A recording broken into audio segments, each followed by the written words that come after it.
Kaswabe, this is the first edition Land Cruiser 250 Prado at nais ko munang pasalamatan ang Speed 7 for allowing us for giving an access para ma-review natin ang most anticipated luxury off-roader SUV.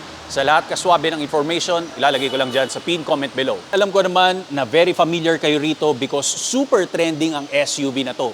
Ito lang naman ang isa sa maraming ibinigay na award sa ating gold medalist na si Carlos Yulo. Pero syempre dito sa ating channel, ang gusto kong ibigay sa inyo ay yung best of the best of the best. What we have here is not your ordinary LC250. This one is the highest tier, kumbaga yung top spec na LC250 kasi tatlong trim level yan para ipaliwanag ko sa inyo kaswabe. The first one is the 1958 which is the basic entry model. Ang sumunod naman yan, yun yung na kay Carlos Yulo. Syempre may mga premium touches na. Pagdating naman sa pangatlo, which is this one, yung baby natin, this is the first edition, 5,000 units lang ito sa North America market. Naka-hybrid powertrain tayo. Tapos yung mga heritage na mga details, inilagay lahat dito. In this video, gusto kong malaman nyo kung ano nga ba ang pinagkaiba niya. I-check natin kung ano yung mga exterior features, interior details, and after that, subukan natin kung kaya natin i-test drive ang most anticipated luxury off-road SUV.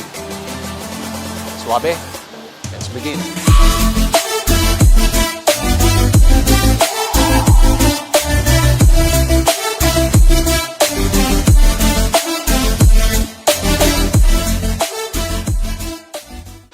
Well, kaswabe, let's start with the exterior review.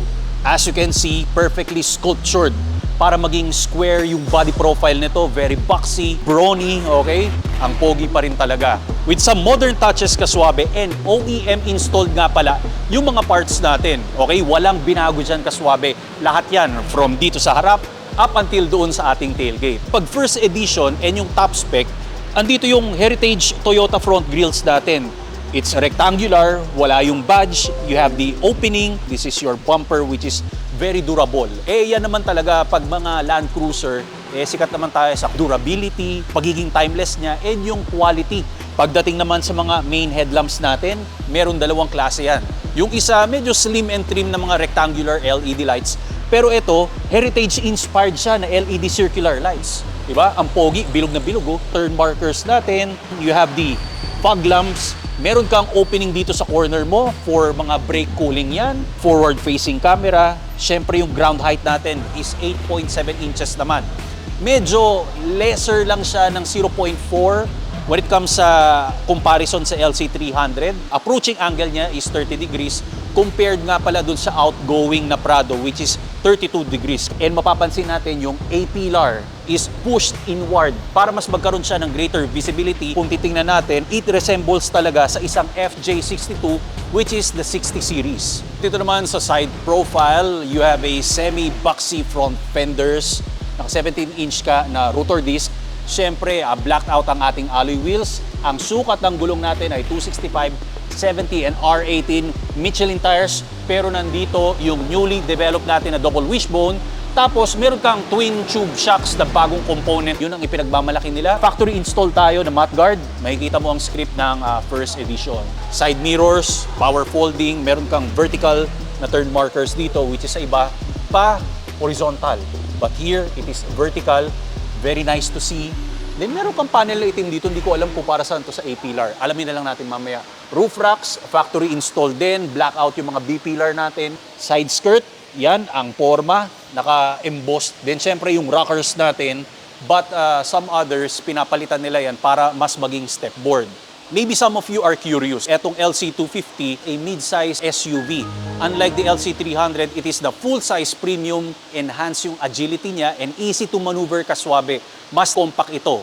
When it comes nga pala sa sizing, negative ito ng 6.4 inches when it comes sa length. Sa width naman ay 4.7 inches, sa height is 4.6, wheelbase naman is negative 2. Mas naging compact siya, mas naging maliksi pang off-road. Yung center breakover angle natin is 22 degrees and departure angle naman is 20 degrees. So, we have a brand new experience when it comes sa ating rear fascia.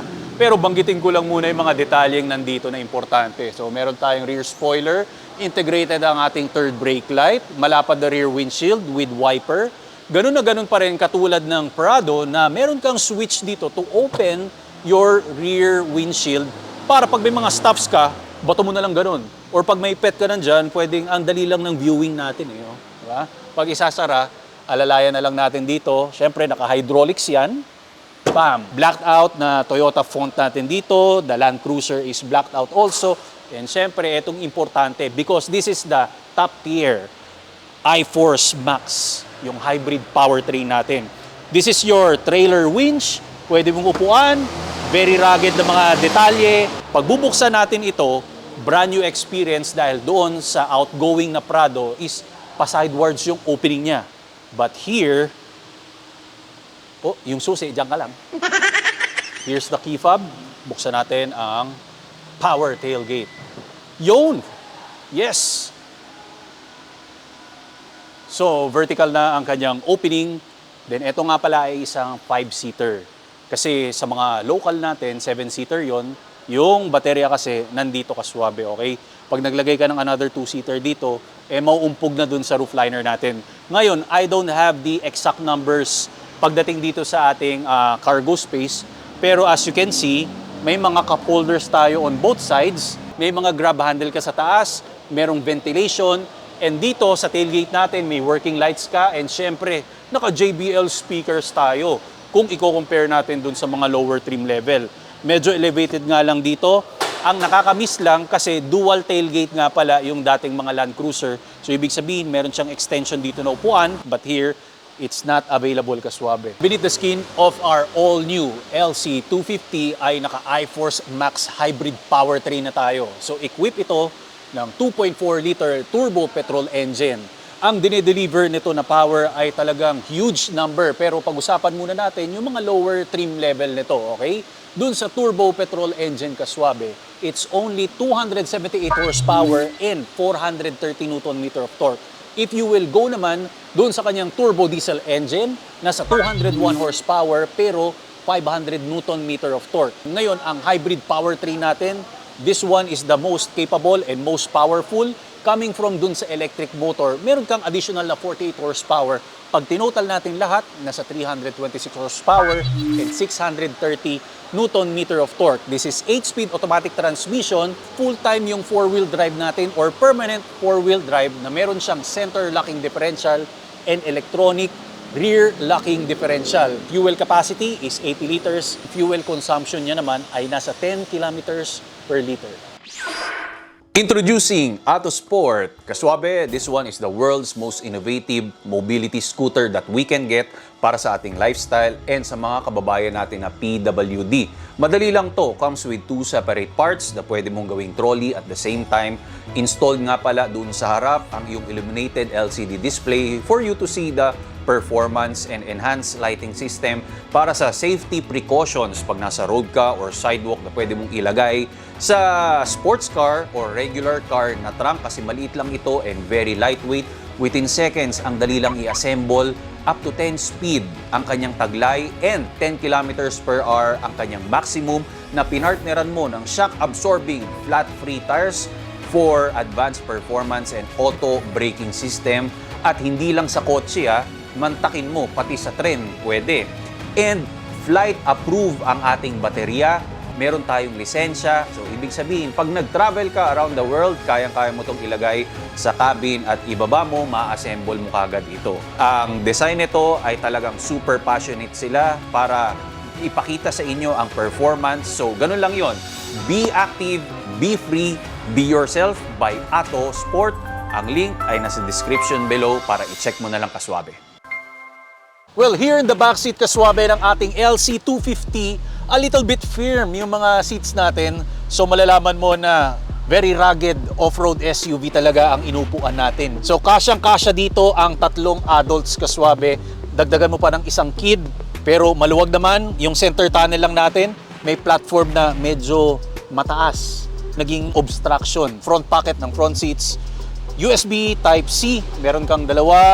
Charging power outlet, climate control is here. Wala lang ventilation and heated seats, proper armrest with 2 cup holder. So this is my knee room and roof liner. I am 5'10 and a half. And maganda ang details ng ating map light. Yan, very warm. Grab handle sa B-pillar And syempre, the special one is naka JBL speaker surround system na tayo. Welcome sa ating driver cockpit, kaswabe. Ang sarap naman maging Carlos Yulo, di ba? Pag nagkaroon tayo ng gold medal. Kailan pala yung oras natin yun? Sa LC300 it's more premium. Pero dito, it's expensive, pero alam mong parang ala touches ng Defender yung nakikita natin eh. So murdered black lahat ng mga materials natin. Sunroof for the driver and passenger. Nandito, lahat ng mga settings natin. Lights, rear mirror can be transformed into rear digital camera. Frameless yung rear mirror natin. Dito sa center console, we have the mode select for drive mode and multi-terrain select. Pindutin lang natin kung ano yung pinakakailangan natin ng reference. And suddenly, pag nag-select tayo rito sa rotary shifter natin, ang akala mo, namimili ka ng sasakyan sa isang video game. Very nice yung touches niya. Looks very high-end talaga ang nakikita natin. DAC and crawl for cruise control pag nag-off-road tayo. So para mas maging capable yung experience natin. Gear shifter, pwede mong i-manual, itatilt mo lang sa left. Napaka-pamilyar. Charging pad is here. Tatlong USB Type-C located dito, and switch for our cameras. And very iconic dito yung umiikot na parang ala egg shape yung projection niya.